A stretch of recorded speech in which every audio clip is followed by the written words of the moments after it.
اس وقت جو مزدور اور کسان اور تاجر جس کرائسس میں جو ایمرجنگ کرائسس آپ دیکھ رہے ہیں ٹیکس کو لے کے آمدن کو لے کے، تو کیا سمجھتے ہیں آپ کے کیا تحفظات ہیں، کیا مطالبات ہیں گورنمنٹ سے کہ تاجر کا مزدور کا چولہا ٹھنڈا نہ پڑنے پائے؟ کیا اقدامات کرنے چاہیے گورنمنٹ کو؟ دیکھیں، بسم اللہ الرحمن الرحیم۔ ویسے تو میں ایک کسان کا بیٹا ہوں اور میں حادثاتی طور پہ 40 سال سے کاروبار میں آ گیا تھا، تو کاروبار کر رہا ہوں۔ بات یہ ہے کہ اس وقت جو حالات ہیں ملکی ہمارے معاشی حالات وہ بالکل بھی ٹھیک نہیں ہے۔ اگر کوئی کہتا رہے کہ ٹھیک ہو رہا ہے فلاں ہے، بالکل بھی نہیں ہے۔ اس وقت حالت یہ ہے کہ ہماری امپورٹ بند ہے پچھلے 2 سال سے۔ جس ملک کی امپورٹ بند ہوگی اس کا کارخانہ نہیں چلے گا، کیونکہ را مٹیریل نہیں آئے گا اور مزدور سفر کرے گا۔ جب کارخانہ بند پڑا ہوگا تو مزدور کیا کرے گا؟ اس کو تنخواہ کہاں سے ملے گی؟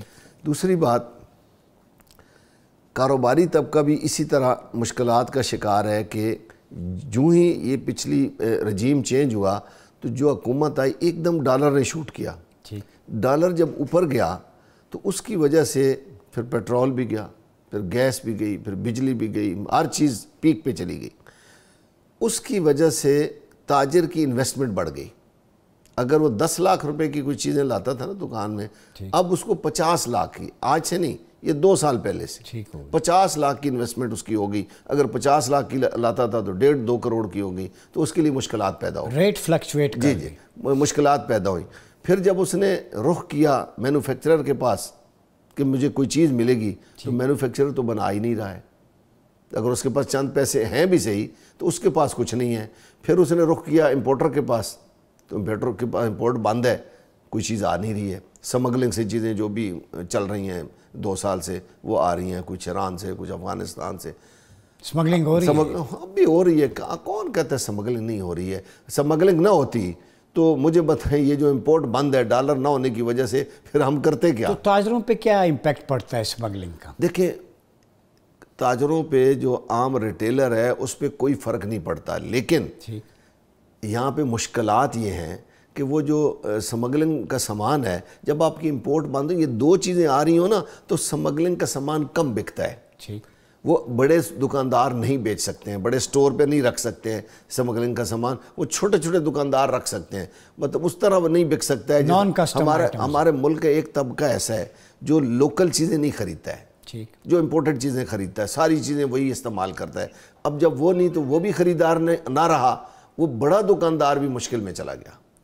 جو بڑا تھا، جس کے پاس پیسے تھے، وہ بھی مشکل میں چلا گیا۔ اب چھوٹا دکاندار، امپورٹر کے پاس، مینوفیکچرر کے پاس کچھ نہیں ہے تو اس کے پاس مطلب بیچنے کے لیے حل کیا ہے آپ؟ اچھا، اگلی بات کہ جو خریدار ہے اس میں سکت ہی نہیں ہے۔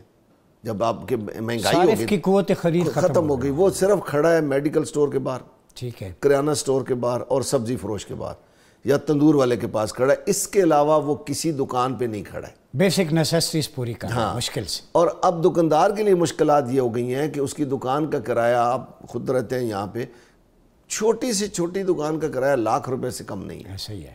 اس کے پاس اگر 3-4 لڑکے کام کرتے ہیں، جو مزدور ہیں، جو بیچارے کام کرتے ہیں، ان کو وہ تنخواہ بھی کم از کم 25-30 ہزار روپے سے کم نہیں دیتا ہے۔